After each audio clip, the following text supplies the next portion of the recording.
I always will, and you know I'd do anything for you. You've seen that. Blood drips from each small wound inflicted on him, and the knife is ready again. The sweet flavor of the fruit he had planned to share with his beloved is now forever joined with a metallic taste of their blood mixed. He asks his torturer, trying to make some sense out of this. Why did you kill him? Why? Tilda, Tilda, Tilda. What are you planning? This isn't like you to keep me in the dark, even if it is my birthday. Yeah, I know. But please. Okay then. I'll meet you at the island, Sora. Thanks, Riku. Riku set down the phone, packing some things into a bag before leaving the house. He left the house and headed towards the deck to get his boat when he saw Carrie calmly sitting on the edge of the dock, staring out over the ocean. Riku set his bag in his boat and looked up when Carrie spoke. Where ya going, Riku? Riku motioned towards the ocean, pulling his oars out from under the seat. The Peiku Island. Sora and I have some plans. Without me? Carrie smiled slightly, her head turned to the side as she watched Riku. He nodded and sat down. Yeah. Sorry, Carrie, but I was told to come alone. She shrugged, watching him row off, before standing and leaving the pier herself. Ricky watched her go then continued rowing, looking towards the Peiku Island. He never heard a second boat hit the water and follow him. Tilda, Tilda, Tilda. But I had to, don't you see? He never loved you like I do. He would hurt you if you had let him.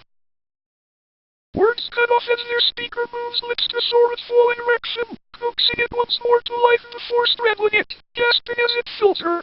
Silent tears fall down Sora's face, not moving as she uses his body for her own pleasure, calling his name as she does so. It takes a long time for Sora to come, but when he does he calls out his dead lover's name, wincing as a hand strikes his face for the third time this night. Tilda, Tilda, Tilda. Sora sat calmly in the secret place, breathing softly as he clutched a cloth-wrapped item to his chest, smiling embarrassedly. He set it down to an overstuffed backpack, then looked up in shock as he heard thunder outside the cave. He ran to the exit, staring up at the sky as rain poured down on him, instantly soaking his hair and clothing. He started to go back, and then turned around as his name was shouted. Sora!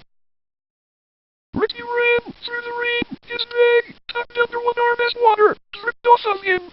He followed Sora into the secret place, then smiled as Sora dragged him to the deepest part, complaining. Right you! You're all wet. You expected me to be able to get here without getting wet. Besides, you're wet too. Sora pouted at his friend, then led him to the back of the cave, thinking. Do you have a towel, Ricky? Yeah, I brought two of them in case we were going swimming, since you didn't tell me what we were going to do. Sora smiled and grabbed his friend's bag, looking through it. He pulled out a towel, grinning, and handed to Ricky. Dry off. Otherwise, we're both going to get colds. Ricky smiled, then took the towel from his friend. Looking at it for a second, he tossed it behind him and pounced on Sora, squeezing water from his hair onto Sora's face, snickering as Sora sputtered, trying to keep the water out of his nose. Wiping the last of the water off his face, Sora pushed his boyfriend off of his chest, lightly kissing him before turning away, crossing his arms over his chest and pouting.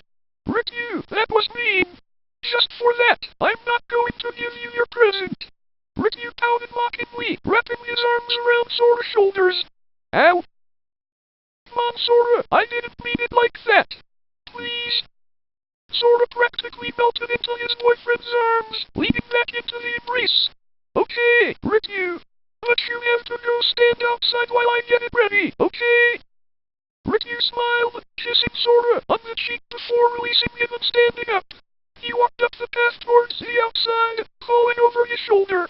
But it better be good if you're making me stand out in the rain. Tilda, Tilda, Tilda. I know it hurts for now, but you'll forget. We'll be happy once you just forget him. I'm here now, and I'll always be there for you. A deep kiss, tongue forcing its way into Sora's unwilling mouth. She seems to like it, and does it again, moving off him to cuddle against him, hands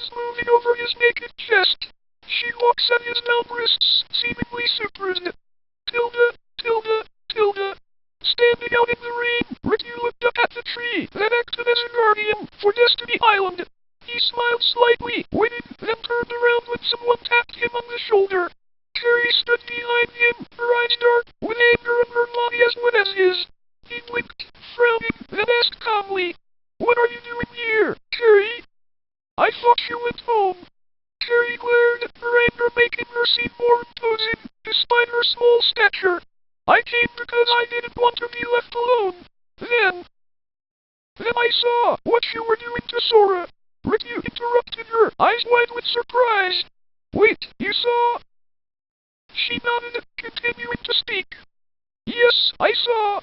I saw what you two were doing." A flash of blood colored the air for a moment, its bright crimson unreal in the flashes of lightning. It dyed each of their shirts, turning both scarlet, then darkening as the rain caused the blood to drip. A loud thump sounded as a body fell to the ground, silver hair and pale skin, tinted with blood. "Why? It had to be like this. He's mine. You couldn't be what he needs." Tilda, Tilda, Tilda.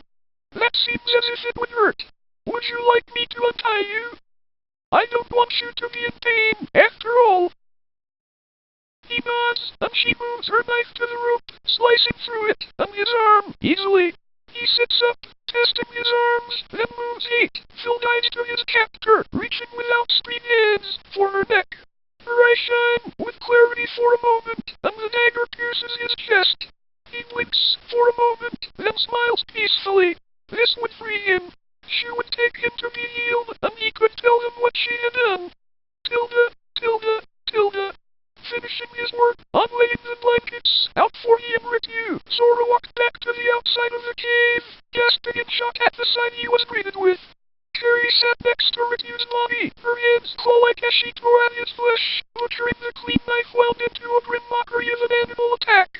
Hearing him gasp, she turned to him, smiling beautifully at seeing him. Moving from the body she embraced Sora, a bloody hand reaching up to stroke his face. "Sora, you came to see me. You knew I was here, didn't you?" Sora tore out of her embrace, moving to Ritu's body before speaking, voice rough with sadness. "Carrie, why? You killed him." She nodded, moving to pull him away from the body with unusual strength. She dragged him away into the secret place, smiling with glee when she saw the sheets he had set out in the unwrapped debut in the center of the room. "Sora, it's perfect. It's not for you. It's for Ritu. I'm for Ritu." She turned, glaring with eyes, not her own, crazy eyes that seemed unreal to Sora. Pulling her blade, already tinted with Ritu's blood, from her belt with unnatural speed she spun it around, slicing through Sora's shirt and scratching the soft flesh beneath it. "You lie. You're mine, because I love you. Tilda, Tilda, Tilda." He falls forward into her arms as she withdraws the knife and drops it to the ground, the new blood splattering over the sheets he had laid out earlier. She embraces him tightly, moving her mouth to his again, kissing him forcefully as he coughs up blood, which she licks from his mouth, allowing to flow down her own throat. Releasing his mouth, she lets him lie back onto the towels, frowning as she realizes he is dying. He contorts in pain, the blood from his wound staining his flesh. She shakes her head, then raises her hands to her eyes, staring at the fresh blood on them with confusion. She reaches to lightly touch Sora's face again, then digs her fingers into his chest, digging down towards his heart as he screams, in pain before blacking out.